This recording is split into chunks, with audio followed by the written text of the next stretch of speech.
And there you have it. South Africa are into the finals, and Afghanistan are leaving the tournament after the disastrous run in the semi-final. Only 57 runs scored in the first innings, a letdown for all Afghanistan fans, as well as other fans, especially Indian fans who were looking up to them and rooting for the team. But Boria, I'd like to start with you. South Africa, the most convincing win in the tournament. Of course, it was incredibly one-sided. You never want to see a semi-final like that. But alas, what happened happened. What did you think of Afghanistan today? Do you think it was the nerves that took them? Yeah, absolutely, Gargi. I mean, we keep talking about South Africa as chokers. It was Afghanistan who choked. Afghanistan choked under pressure, couldn't handle the pressure. If you watch the game in the first 30 minutes, it was done. 28 for 6, and there's no return. And if you see the way the dismissals happened, go one by one. Rahmanullah Gurba's outside off edge gone. Ibrahim Zadran ball coming in bold. Multiple people bold. Kagiso Rabada, there was a gap between bat and pad for Zadran, which was an elephant could go through. One after the other. Mohammad Nabi throwing his wicket away. This was an amateurish, childish play from Afghanistan. South Africa put them in their place. They have the ability. Clearly, they took out Australia, but unfortunately, they don't have the consistency to handle the big stage. They're not ready for the big stage. The World Cup semi-final, the aura of a World Cup semi-final got to them. And that's what explains this, because otherwise, you don't get all out for 56. The moment you are 20 for 3, you control. You control and you hold it back. Let the Rabada and the Janssen spell get over. Let Amrik Nokia's first couple of overs get done. The moment Tabrez Shamsi comes along, you play 1-4 clearly through mid-wicket, and thereafter give 2 wickets. The whole South African bowling effort was clinical, and the whole Afghanistan batting effort was amateurish. That's what explains it. But I think it was pressure. I think they choked. I think they were over aggressive and in their minds wanted to do it. That desperation brings out the worst in a team. I thought they were desperate. Too much anxiety and too much desire to win, and that caused them. Bharat Ramraj has joined us as well. Bharat, when you look back on the first innings, like Boria said, that it was pressure that completely crumbled the Afghanistan batting lineup. Only one double-digit score from an Afghanistan batter, Azmatullah Omarzai, 10 runs, not even a 23 or a 50 or a 60, 10 runs. And the rest of them, 2, 8, 9. How do you explain this? Yeah, I agree with that, but I also have to add from Afghanistan's perspective, these were really difficult conditions for those batters, especially against 3 bowlers who are very tall and with their high release points. There's a lot of variable bounce on that wicket. Maybe there are indentations. I don't necessarily think that was a good wicket for T20 cricket. There's a lot in it for the South African pace bowlers, and Afghanistan found it very difficult against them. Yes, they could have just at 20 for 3, they could have very well, what can you say, waited for the spinners to come into the attack and then played a few shots. But I have to say that those conditions suited South Africa's pace bowlers perfectly. If someone like Nortje or Rabada gets a chance, I'm pretty sure they will take this wicket to South Africa and plant it somewhere in South Africa. Okay, and Dhruv Mitra has also joined us. He's saying, hello, good morning. Very good bowling attack and poor batting, honestly speaking. This is not a pitch to bat first on. Devashish, your thoughts on Afghanistan's batting as well. Before we get to, more detail, we get to talking about it in more detail. What did you think of the first innings? You're on mute. As Buriada said, it was always going to be pressure. Always going to be pressure means obviously winning back-to-back matches and against those two opponents. Obviously, you won a match against Australia, and then against South Africa. It was asking too much. Means for Afghanistan, they are not used to it. Such conditions. But let's give it to them because they have won the hearts. Means obviously this loss well, yes, it's disappointing to say, but then the way they played the cricket in this tournament, and obviously the pressure of expectation maybe have gone in, and obviously after winning that game against Australia, so for me they have won hearts. Ishan, again, same thing to you. Was it the South African bowlers' brilliance, or was it Afghanistan that crumbled? I think the pressure just got to them, Gagi. I think, like everyone's mentioned over here, just too much pressure for this side to handle. I think they did a good job reaching the semi-finals. Personally, I think I would say I'm extremely disappointed. I would have loved to see Afghanistan put up a fight because we've always been seeing this Afghanistan team is a team that puts up a fight. They've been doing so well, giving a lot of teams a run for their money. Unfortunately, on the big semi-final day, they could not deliver. It's just, I think, at the end of the day, it comes down to experience as well. Probably bigger teams who've been in the semi-final stage would have understood better what to do in this sort of situation. When you're losing regular wickets, hold a wicket, don't let go of too many wickets, look to play out bowlers, look to target your bowlers. I think these are the areas where this Afghanistan team missed out. They seemed a little too anxious with the shot making they were trying to play. They were trying to get out of the situation as fast as possible. And instead of, in that process of trying to getting out of that mess that was already created, they got themselves into a bigger mess. So very disappointing performance by this Afghanistan team. I'm pretty sure they'll be disappointed as well because just a couple of days back they'd had that amazing win against Bangladesh where the whole nation was celebrating, where all these players were celebrating, and now it's back to not ground zero, but just a very disappointing stage to be in. But this is how the game is. I think it's very unforgiving. One day it can rise you up, and the next day it'll bring you right back down. Absolutely. We have a comment from Dhruv Mitra. He's saying, uh, first, he's saying that I think Afghanistan made a big mistake during the batting. They were trying to hit every ball, but also hats off to Afghanistan. They have done great job in the World Cup. So many upsets to big teams like New Zealand and Australia. So credit to their players and coaching staff. Uh, Boria, Dhruv Mitra is right. At one side, we're very disappointed after that semi-final, performance. But also, when you look back on their tournament, on their campaign, it's heartening to see what they've done. It is and it is not. When you say that it is heartening to see what they've done, you're actually accepting that they're still a minnow, that you've punched above your weight. So you've beaten New Zealand, you've beaten Australia. So I'm happy because I've made the semi-final. Now the Kapil Dev team could have said the same. Oh, you know what? I've beaten West Indies in the first game. I've beaten Australia because of that 100 or effort. 100 by 118 odd runs. We've made the semi-final, but we've lost to England 213. Good night and back home. That's not the point. The point is that's when you turn the leaf.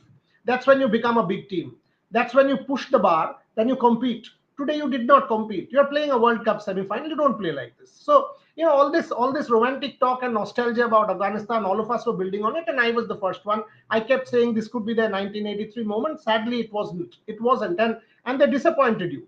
The approach was, I take Bharat's point that it was a difficult wicket. But on a difficult wicket, bat like it was a test match. Don't bat like Gulbuddin Naib. Don't bat like you want to hit every ball for four. He got two boundaries, but then every ball he was looking like he would be out. Check my tweets, and I said that. He's looking restless. He's looking sort of, I've got to take the bull by the horn. You don't bat like that on this wicket. You couldn't even assess the wicket. You couldn't even assess the wicket. And, I understand where people are coming from that, oh, they won hearts, oh, they won this, oh, they won that. But these guys have been playing T20 cricket and these kind of leagues across the world for 10 years. Rashid Khan, 10 years. Mohammad Nabi, 10 years. Rahmanullah Gurbaz, 5 years. Ibrahim Zadran's the same. If you take a look at that side, Mujib not there. Had he been there, he was also there for 7, 8, 9 years playing the Big Bash. So it's not as if they're rookies who come yesterday. You are playing a World Cup semi-final. You stand up to that, stand up to that and punch. Unfortunately, that punch was lacking. South Africa was clinical. They were clinical, and you've got to give it to them. We keep saying South Africa choked this World Cup. They haven't choked against England. That catch of Aiden Markram, brilliant. Today, clinical, fantastic. South Africa time and again against the West Indies, right? They did not choke. They kept their nerve. They kept their nerve. That Rabada 4 and that Marco Jansen 6. Give it to South Africa and also accept that Afghanistan was poor. All this romantic talk is fine. That's for another day when we celebrate Afghanistan. But for tonight, in a semi-final, the semi-final did not live up to the billing of a semi-final. It was between a big team and a minnow, and that's a disappointment. We all agree. And Bharat, we were talking about this yesterday in the live, and Ishan and Devashish were there as well. And Boria had asked a question about the middle order and how the team is, not doing well when it comes to the middle order, and they're overly dependent on their openers. Deep Dhaliwal is saying the same thing. Afghanistan batting lineup is overly dependent on their openers, particularly Gurbaz. Yet it could be a great learning experience from them to handle pressure in the future. But Bharat, when we look at Afghanistan's campaign, obviously this is an issue which was highlighted multiple times by the other teams, and it is something to work on tremendously. I'd like to know this answer from you, Bharat, and Devashish as well. Yeah, even in ODI cricket, if you notice, they tend to depend on Ibrahim Zadran and Gurbas to get a good start, get 100 runs, 150 runs. They've even set foundation of 200 runs for the first wicket in ODI cricket. In T20 cricket, I don't think it's any different. Their method is such that they want to bat first. They hope that it will be kind of sluggish wicket where the openers set the foundation with 80 or 100 runs. Then someone like Naib or Rashid Khan down the order, or Mohammad Nabi or someone else scores 20 of 10 balls or 15 balls, and then they will get to 130, 140. Yeah, they have batting deficiencies. Even a couple of years ago, they started their T20 World Cup campaign against England at Wakka, at Perth Stadium, new Perth Stadium. There's a lot of bounce on offer, and their technique was found wanting in those conditions. The only way they can improve is if they play on those the kind of track that we saw today. They have to play more on such tracks to the technique for the technique to get better. At present, they don't have the game. I think in these conditions, I 100% agree that if Afghanistan had paced their innings slightly better, they could have at least got to 110. Then they could have made a match of it. Remember, South Africa's batting lineup has been quite nervy. Yeah, I agree. They have come to various close games, but their batting lineup has been quite nervy. So if they had got the score of 105, 110, they could have at least put South Africa under some kind of pressure. But yeah, there's something they have to look at, because their planning is such that the openers will get give a foundation, and after that, a couple of middle order batters, if they get 15 or 20 runs, then they will get up to 150. Devashish, talk about the same thing. Afghanistan relying on their openers so much that they could not stabilize the innings at any point in the game. You're on mute. Yeah, absolutely. They were over reliant on their two openers, Ramanullah Gurbaz and Ibrahim Jadran. But then what concerns me is that what happens next for Afghanistan cricket. Yes, they have reached a high by defeating New Zealand and Australia. And when you consider that it is a continuation of their success in the 50 overs World Cup when they defeated the top two teams, and now taking on from that 50 overs World Cup. Now they win against New Zealand and Australia. But this loss, and that too miserably against South Africa, will again peg them back. And that is what concerning me, because the likes of Mohammad Nabi, the Rashid Khan, they are not going to play for another 4 years. So what happens to Afghanistan cricket? They don't have the role models. Yes, you might talk about a Ramanullah Gurbaz or a Ibrahim Jardran or a Gulbuddin Naib, but then for me, Rashid, it would have been a really, really nice thing to see Rashid Khan and Mohammad Nabi playing that final, because this was a golden opportunity for Afghanistan to make a statement. Yes, they did, but then that is what concerns me, Gargi. And Nishan, as I'm reading, South Africa have actually registered the biggest win for South Africa in T20Is with 67 balls remaining. So that's the biggest win for South Africa in T20Is. And I want to talk about, the toss. In hindsight, what do you think was going through Rashid's mind when he thought that he would go ahead and bat first, especially knowing his team's weakness? Well, probably Gagi. I think where Rashid Khan was coming was from. I think he's coming from a point where he wanted to set the tone. He wanted to take the charge. He wanted to lead as a captain, and probably he wanted to get some runs on the board and put pressure on the South African batting lineup, like Bharat has mentioned rightly, which has been a bit shaky from time to time. So I think that was the intent here: get some runs on the board. And I think they were looking to get a total around the 130s, 140s, which they probably thought and believed that this is the total that we can defend from that bowling lineup that they have, because it is a quality bowling lineup, no doubt. If this team reached 140, oh, it definitely would have been game on. And I think that definitely was the thought process there. Unfortunately, I think, after those quick wickets, they just lost control, and after losing control, they didn't know what to do. But if you're asking me about the thought process, I think definitely the thought process was only that get some runs on the board, win the toss, bat first, take that positive outset first, and try to put pressure on the South African team. And like they say, the team chasing normally in a big game is always under pressure. However, I think when you're chasing such a low total, you're never under pressure. So I think this is where it's all gone wrong for that Afghanistan team. Yes, and we have another comment here from Avi Nigam. Good morning to all the panelists. Good morning, Avi. Said to you already, I have a feeling this World Cup belongs to South Africa. Pitch wasn't good, I agree, but 110 to 12 runs can be made in any kind of pitch. Disappointing batting performance. Absolutely, Boria. Does this World Cup belong to South Africa? With this win, are you afraid? Maybe if India goes ahead to the finals, if it's an India versus South Africa game, will you be afraid of the team? You asked me the other day, I think in Hindi or English, I don't remember, and I said South Africa will make the final. This is a quality side. Make no mistake, this is a quality side. Look at that attack. Keshav Maharaj with his left arm, Tabrez Shamsi with his left arm wrist spin. You've got a Rabada who's Rabada. You've got a Nokia who's a great. He's bowling at 150 plus. And you've got a Marco Jansen who's bowling from what, 12 feet high, getting that ball and on, with indentations and variable bounce. Marco Jansen is an absolute handful. Plus, you've got an Aiden Markram to chip in with off spin. So you've got a quality bowling attack there. The batting, as Bharat said, is fragile. Having said that, you've still got people like Markram, you've got people like Dickok, you've got people like Henrik Klaassen, and you've got somebody like a David Miller who can finish matches. Strong team. In every way, a very strong team. They have not done justice so far, but now they will start to believe this is theirs. They are in the final. They didn't break a sweat. They will not have to wait for another team to come to Barbados some 12 hours in a chartered flight, as Rohit Sharma was talking about. They'll get to Barbados on time, will be well rested, will be ready for Barbados. So give that. The body will be well rested as well. South Africa has every luck of the draw.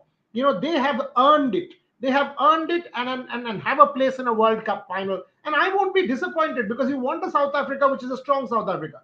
They've come close far too many times. From the Lance Klusener brain fade to millions of times they've come close in a World Cup. A new winner? Well, South Africa is a powerhouse. It's a big heavyweight in world cricket, so why not? For me, the fact that Afghanistan won the toss and chose to bat, it's a wrong call. You did not read the wicket. And that's where it started. 28 for 6 in the first 25 minutes of play, and it was game done. So while we celebrate the effort and all of that, Devashish is right. Rashid as a leader did not suss the wicket.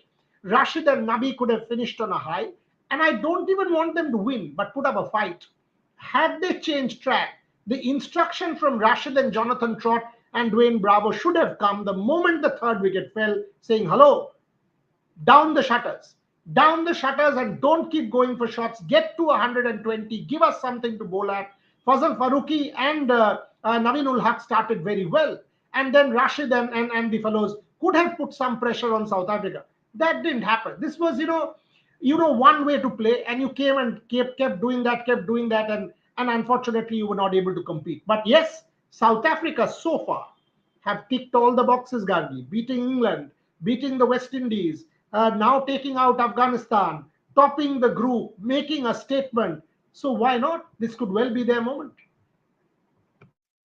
And we've talked about Afghanistan making it to the semifinals for the first time, but South Africa is also making it to a World Cup final for the very first time. So incredible from the Proteas there as well.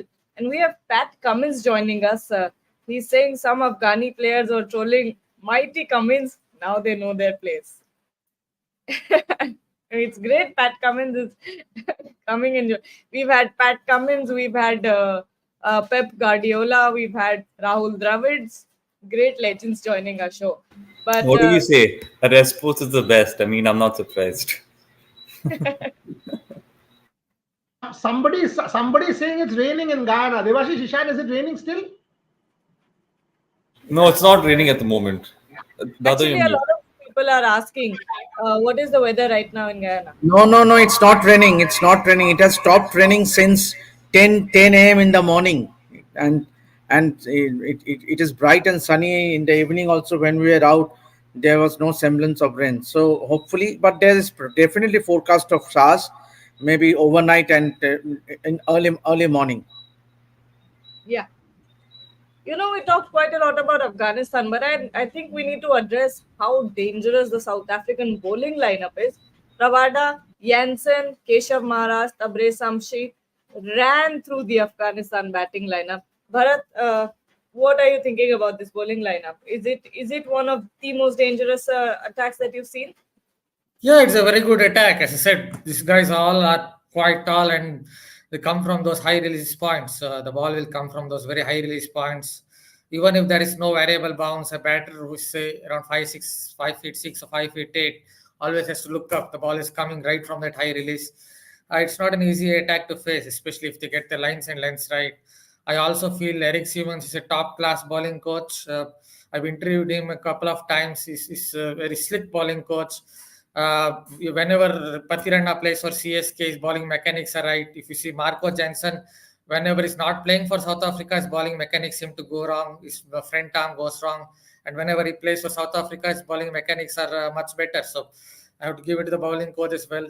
But they had the attack perfectly suited to these conditions. And yeah, Afghanistan played badly as well. But again, this kind of an attack on that pitch, it's very difficult. If they keep it stump to stump line with the kind of variable bounce they were getting, it was always going to be a daunting task for Afghanistan. Yeah, I agree they played poorly. I just wanted to add a point on Aiden Markram as well. I wrote a copy for F Sports yesterday itself, where I written how in the Under 19 World Cup final against Pakistan. I was watching that match some 10 years ago. Right through that match, he kept slips in place for the Pakistan's top order batters, middle order batters. When spinner came into the attack, he was very aggressive. I think he's a very good captain. We have seen enough evidence of it in this World Cup as well. Not just with his fielding efforts, the way he set a fielder for Liam Livingstone in that game against England at I think deep backward square leg. With wind coming into the play, with wind coming into play, it was definitely going to stop. The ball was definitely six was going to be definitely stopped with the wind, and they had the fielder set rightly at deep backward square leg. So because Liam Livingstone plays shots through mid wicket and deep backward square leg, so this sort of things Markram has done really well. Even in the game against West Indies, if you notice, use spinners right through until 16th over because it was turning. There was some purchase of the spinners, and then use Rabada only for 2 overs. Everyone is questioning him, but that also worked well. I think he's a very good captain. And I also wrote somewhere that if South Africa are going to win one World Cup, then it could be under Aiden Markram. I don't know whether it is this World Cup, but I have a gut feel that they'll win one World Cup under Markram. South African fans will be hoping for that, but he's been brilliant. Aiden Markram has been brilliant. And, I'll come back to Aiden Markram. But before that, I was just reminded of this moment in the match. I don't know how many of you saw that, but there was a moment when I think Fazal Haq Faruqi was bowling. There was an edge, but no one noticed. That's how out of sorts Afghanistan were in this match. They had not paid attention to the fact that there was an edge. It was carried. Not one single person on the field appealed. Not the fielder, not the wicketkeeper. There were two people in the slips. None of them appeal. I mean, how incredible is that? And after that, because the replays were being shown on the screen in the stadium, Fazal Haq Faruqi and Rashid Khan were absolutely enraged as what miscommunication happened. Or Fazal Haq Faruqi was saying, "Why didn't you tell me? Why did no one appeal?" It was incredible, Boria. When you see something like this from a team, you know that they're not in the right place. You tweeted about it the moment it happened. You tweeted about it from the Rev Sports Global handle, and I saw it, and I was like, yeah, spot on. It happens. Why? Because you're in that zone, you're in that moment, you're too sucked in. You really want to make a statement. Happened with India in the 2003 World Cup. They'd won 8 matches. They were in the final against Australia. Zahid Khan starting with that 50-run over, and it was all gone. It was all gone in a jiffy, and then Australia took control. However much you want to get it back, it doesn't happen because the occasion gets you sucked in. You're thinking about it. You're thinking of the World Cup final. Maybe they're starting to visualize the World Cup final. That's the difference between result and process. And the process got sacrificed because you've got to do the process. The process was to follow the ball, appeal, make that point, get that wicket, move on. But what you were doing, you'd taken a step, and the whole world was celebrating Afghanistan. It gets to you. It happens because the way the world was celebrating Afghanistan after the fact that they won, made the semi-final, you won the World Cup. You actually won the World Cup. I mean, come on, Rashid Khan was everywhere, new aspiration. All of us as well. I mean, it's not as if we weren't. We were. All of us were saying Afghanistan is the new story and the fairy tale and the script, and this is the World Cup. They made the World Cup. It can get to anyone, and that is when you cocoon. I thought they were doing too much social media in hindsight. Rashid Khan and all the players, oh, we march on, we march on. And they were reading every newspaper article. They were reading all of it and taking it all in. And the political establishment was calling. There was that video where the political establishment was speaking to Rashid Khan. Why on earth? Had they won the World Cup, wait for a couple of days, then do it. Do you want to think an Indian Prime Minister or somebody of that stature will call a Rohit Sharma the moment the team makes the semi-final? You're actually telling them, oh, you've done your job. I mean, anybody who's a 25, 26-year-old will tend to think something incredible has already happened. And that's when you move from the process, Gargi, and the process gets sacrificed. So plenty of learnings from Afghanistan that the job isn't done.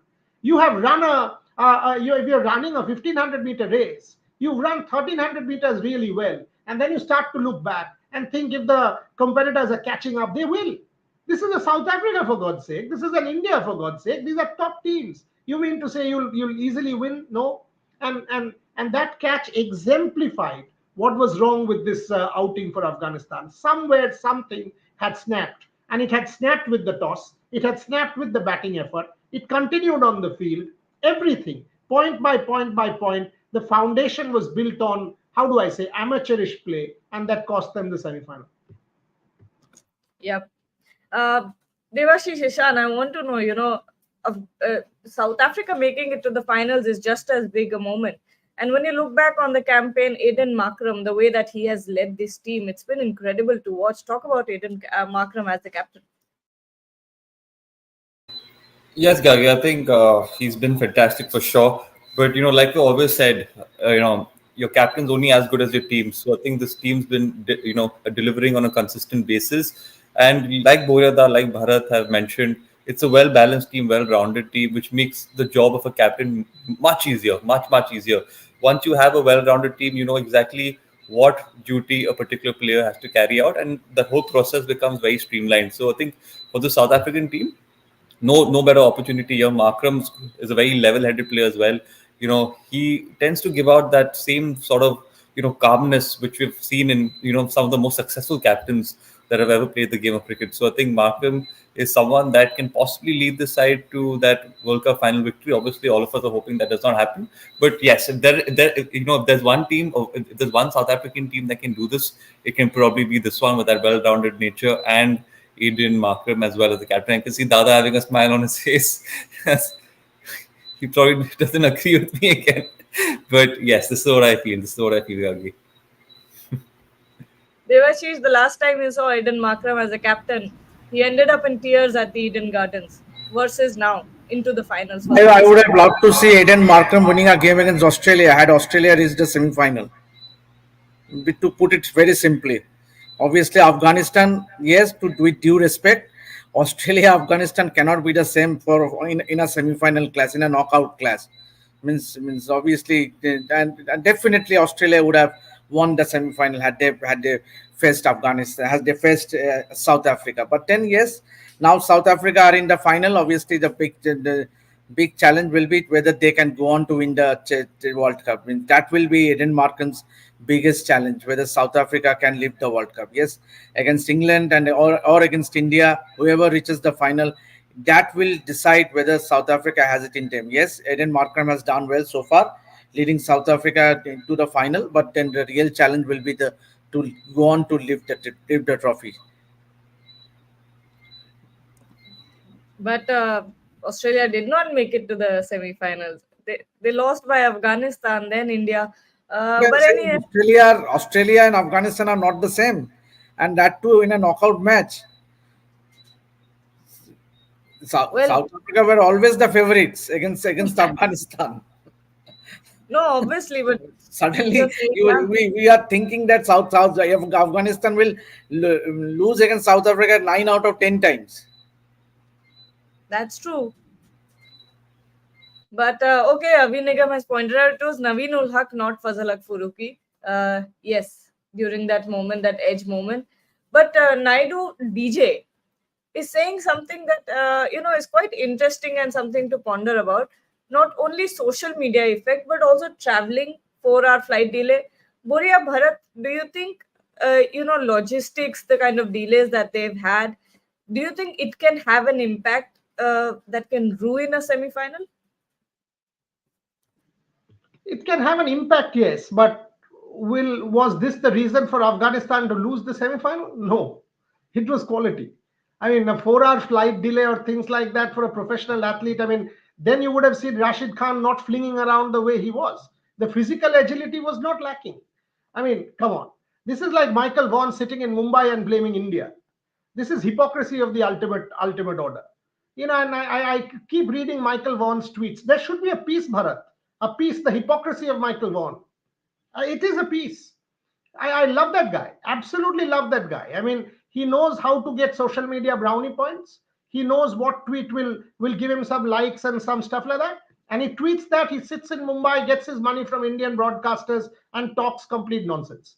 I mean, this is funny. So let's not give excuses here. I mean, social media effect, traveling 4-hour delay. Nah, you're playing a World Cup semi-final for God's sake. You mean to say you can't play 2 consecutive days? You mean to say you can't afford a 4-hour flight delay? You won the toss. You decided to bat. Sorry, no, you were outplayed and outclassed. South Africa way too good. Devashish right. 9 out of 10. Had it been Australia, who knows?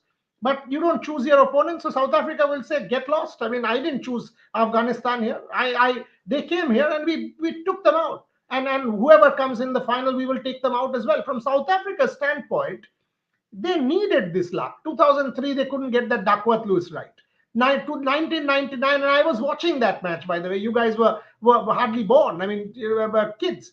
Some of you weren't born. Gargi, for example, wasn't even born. Ishant maybe wasn't born. Bharat, Devashish, and I, if we remember that game, the moment Lance Klusener hit those two boundaries of Damien Fleming, we were like, match done, job done, South Africa. This is their moment. And all of a sudden, that brain fade happened. Too many times in 1992, 1 out of 22, that 22 ball runs of one ball because of rain. South African cricket history has been jinxed by weather, by wrong calculation, by stupidity, by choking, by everything. So South Africa also deserves their moment. And maybe it is the cricket god's wish that you did not get Australia, you got Afghanistan. So go, get to that final, break that jinx, and this is your moment. Now soak it in, win one big game against either an India or an England, and you're there. And if that is broken, trust me, South Africa would have turned a leaf. This team would be completely transformed because they have the ability. And you will see many more titles to follow. So this could well be a history moment for I was there kind of moment for Australia, for South Africa. And Ishan and Devashish will be there. So it will be interesting to see who makes it to the semi-final from the other game as well. Hopefully it's India. We want India to make it. Ishan Dalapathy here is asking thoughts on who would South Africa rather face, India or England? Sorry, Bharat, what do you think? Yeah, obviously, I guess it is India, though England are defending champions, but they have already beaten them once, South Africa. Yeah, it was a very close game, but I guess they would be hoping to face, from South Africa's point of view, I guess they would be hoping to face England only. I just wanted to add a point on Michael Vaughan. I actually went after him some 9 years ago or something when I was working for my previous company. So he has already blocked me. So to see it through Rev Sports handle, I'm just joking because I went after his nonsense. He has already blocked me. One of the only cricketer, I guess, who has blocked me on Twitter. You should be happy. You called him out. You should be absolutely thrilled that wear it as a badge of honor that you called out stuff like this. I mean, come on. You're blaming India for what? This whole World Cup is tailored for India. Look at that tweet. Yeah? I mean, it's max of discrimination. Why are you talking like this? You're a former captain of a country, and then you're sitting in India.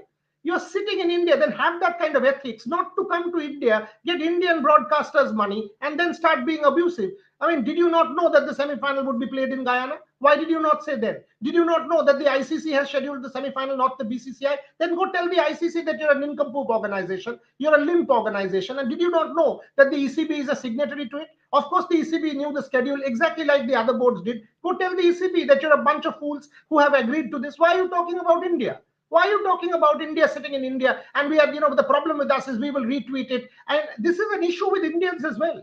We will give Michael Vaughan airtime. Who the hell is Michael Vaughan to get airtime here? Come on. Why are you allowing Michael Vaughan that airspace? Why? For what? Go blame the ICC. Go blame ECB. Go blame everybody else. They're as much party to this. I mean, if the BCCI has pushed for it, glad that BCCI has done it. Good for BCCI that they've done it. They control world sport. When it happens to us in football, does anybody come and support us? When that goal is not given and we had daylight robbery, would it have happened with England? No, it wouldn't have happened with England. How come you explain cricket history? 1975 World Cup in England, 79 in England, 83 in England, because you controlled it, right? You had the veto. You had the veto. That is why you could do everything at the ICC. The moment that veto broke down in 1992 and things changed, the whole thing changed. Come on, Michael Vaughan. Give us a break. Give us a break, for God's sake. But before we also should talk about, now India, the other semi-final, India versus England, because we have one finalist ready for us over there, ready for India or England. We don't know what will happen now. But when you think about this match, Devashish Ishan, India versus England, do you think there are favorites going into this match, or it's a well-balanced contest and it will be interesting to see who comes out as the winner? Favorites? I don't think so, actually, Gagi. I think both these sides are equally well balanced. This is what we've been saying, actually.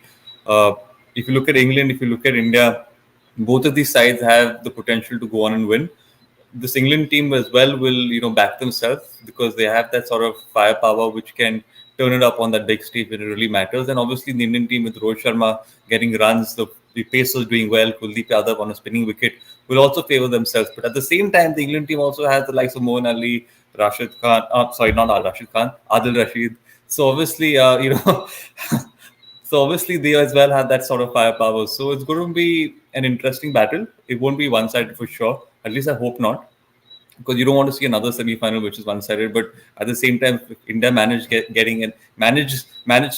get an easy victory, then why not? But I doubt that's going to happen. I think this England team will put up a good fight, and it's going to be a good battle from both ends because both of these teams have that sort of firepower. Joss Butler as well is one such player who likes to perform on that big stage. If you notice his track records, his most impressive track records are the ones when he's actually needed to perform on that big stage. So definitely it's an even contest and it's going to be interesting to watch for sure.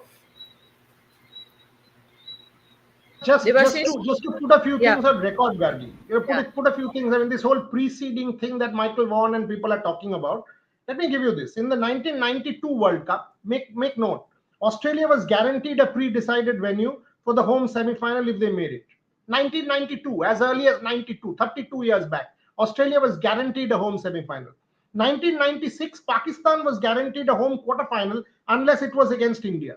They were guaranteed a home quarter-final unless it was against India, and because it was there to play in Bangalore. In 2011, all three hosts, India, Sri Lanka, and Bangladesh, were guaranteed home knockout matches on pre-decided venues. Okay, 2011, all three hosts, India, Sri Lanka, and Bangladesh. 2014, 16, 21, and 22 T20 World Cups, in the first round, pre-seeding was given to the team in the first round with the same rules as the 2024 World Cup. That's how teams qualified from the first round to the Super 10s. That is how the teams qualified and to the Super 12s based on their seeding. And this is Darshan Sedani sending this to me. I mean, absolutely spot on. Spot on. So it's not as if something radical has happened. It has been happening in Cricket World Cups for the last 32 years. So it has not sort of all of a sudden BCCI has decided this, taken the bull by the horn and said, oh, India will dominate. No, India hasn't. This has been the plan for the last 32 years in Cricket World Cups, and we are seeing it being enacted again. Incredible that you've found that out from somewhere. But final question to everyone before we end this show. I want predictions from everyone about the finals. Who do you think is going in the final? South Africa versus who? Let's start with Boria. You have two people on your show at 12 past doing a Yeah. show. The two deserve to be in Barbados smiling with an India South Africa final. Look at Ishan. He's already confusing Rashid Khan with, and you can understand that Ishan is sleep deprived. You can look at Devashish and you know that he wants to hit the bed. So the least you can do, Gargi, is give them an India South Africa final. So of course, an India South Africa final, but the moment I exert my mind, I'm skeptical. So I'll say heart says India. Mind, I don't even want to say. Bharat, what about you? Yeah, I guess India have slight upper hand. It being in Guyana, I feel India 60-40 to India. England have some strengths, but the weaknesses too. If you look at their middle order, a lot of right-handers. I think India's left-arm spinners will be a handful against England's right-handers because they have had their problems left-arm spin in the past. That is one thing that goes against them. And another thing is Jofra Archer's first over. He always does well over number 2, 3, and 4. His first over is a problem for him. Seems to take 1 hour to gauge the conditions and the batter. So if you attack Jofra Archer in the first over, England can be put under pressure because he's their main bowler. So they have a few weaknesses here or there. And if I look at that England lineup again, then middle order, they don't have Ben Stokes anymore.